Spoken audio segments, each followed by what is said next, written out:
You're listening to the Patenting for Inventors podcast, part of the Look Legal Pods from the law firm of Nolan Hyman, the #1 source for your intellectual property, business, and entertainment law needs.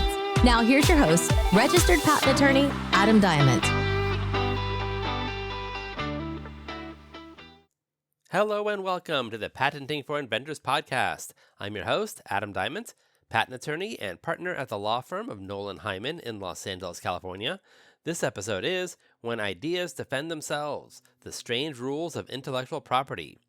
Today we're talking about something that affects creative people, inventors, entrepreneurs, and businesses every single day. When do you actually get rights in the stuff you create? Do you automatically own them? Do you need to file something with the government? Or do you only get protection if you keep it secret?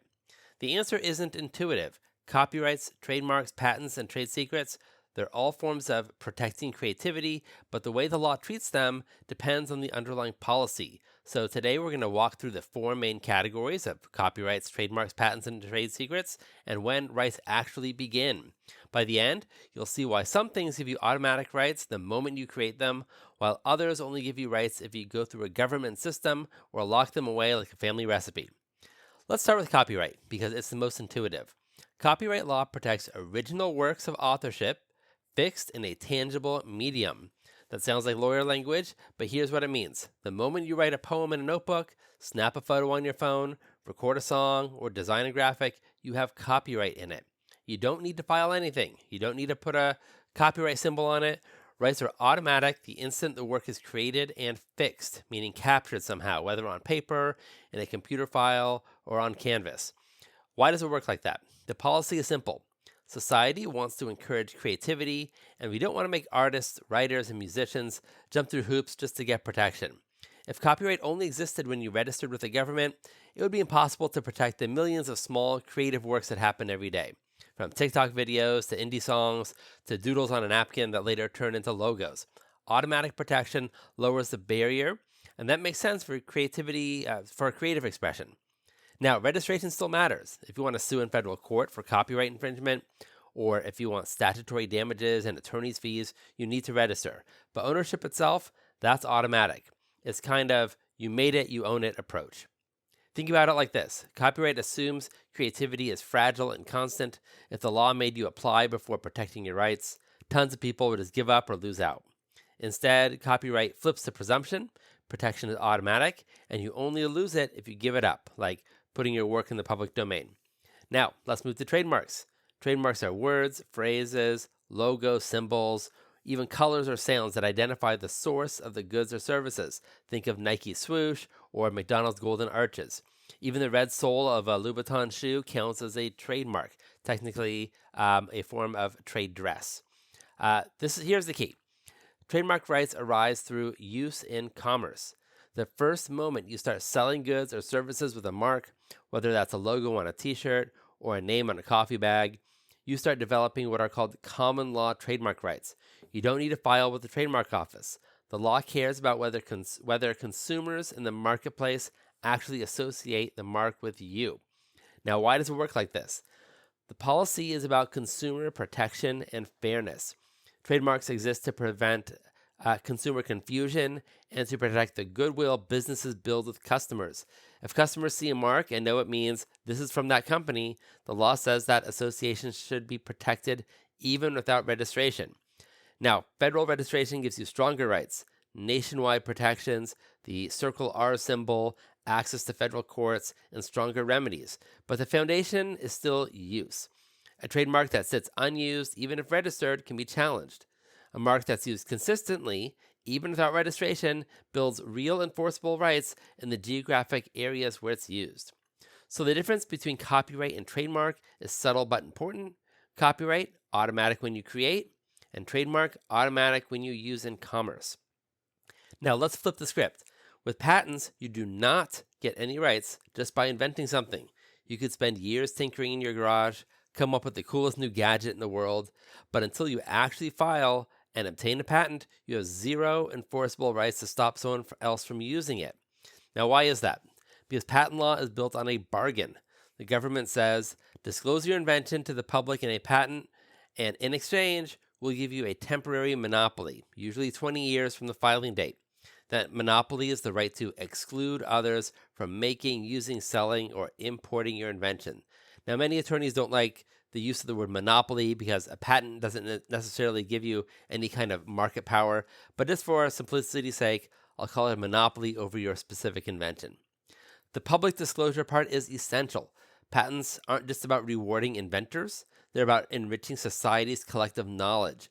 Once a patent expires, the invention falls into the public domain. Anyone can use it. That's why you can buy generic drugs once the brand name drug patent expires. Society gets permanent access in exchange for temporarily rewarding the inventor. So unlike copyright or trademark, where rights are automatic, patent rights do not exist until the government has examined your application and granted the patent. The policy here is about balance. Inventions can be incredibly broad or powerful.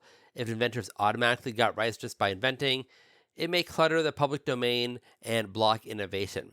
By forcing inventors to disclose, file, and pass an examination, the law ensures that only inventions that are new, useful, and non-obvious get protection, and that the public gets to learn from them in the process. So the default rule, inventing gives you nothing until you patent. That's the sharpest contrast in IP law. Finally, let's talk about the secretive sibling of intellectual property, trade secrets. These aren't registered like patents, trademarks, or copyright. Instead, trade secret rights arise simply from keeping valuable information secret. The Coca-Cola formula, Google's search algorithm, KFC's spice blend, all trade secrets. The law protects them as long as they, 1, the information has independent economic value from being kept secret, and 2, the company makes reasonable efforts to maintain that secrecy. There's no application, no government certificate. If you've got valuable information and you protect it with NDAs, restricted access, encryption, or locked filing cabinets, it's a trade secret. And it lasts indefinitely as long as the secrecy is maintained. Now, the policy is straightforward. Trade secrets encourage innovation and investment in things that might not qualify for patent protection or that companies don't want to disclose. Unlike patents, where disclosure is the price of protection, trade secrets flip it. Secrecy is the price of protection. But here's the catch. If someone reverse engineers your product or independently discovers your secret, you lose exclusivity. The law doesn't punish fair discovery, only misappropriation like theft, bribery, or a breach of a non-disclosure agreement. So here's your podcast quiz of the day. If you write a poem tonight in your notebook, do you own the rights? The answer is yes. Copyright attaches instantly. If you start selling t-shirts with a cool logo, do you own the rights? Yes. Trademark rights arise from use in commerce even before registration. If you invent a new type of engine in your garage, do you own the rights? Not until you file and get a patent. Until then, legally, you have nothing. If you develop a secret recipe, do you own the rights? Only as long as you keep it a secret. So the next time someone says, I invented this, so I own it, you'll know that the answer is not unless you patented it. And when someone says, I wrote the song, but I didn't register it, you'll know, don't worry, you still own it. Registration just helps you enforce it. And when a company brags about its secret formula, you'll understand that secrecy itself is the protection. And that's the beauty and the headache of intellectual property law. Different rights, different rules, different policies, but together they form a system designed to encourage creativity, protect consumers, and fuel innovation. So there you have it, the different rules on when rights attach to your creative works. If you need help with patents, trademarks, copyrights, or other business matters, connect with me by giving me a call at 424-281-0162. Thanks for listening, and until next time, I'm Adam Diamond, and keep on inventing.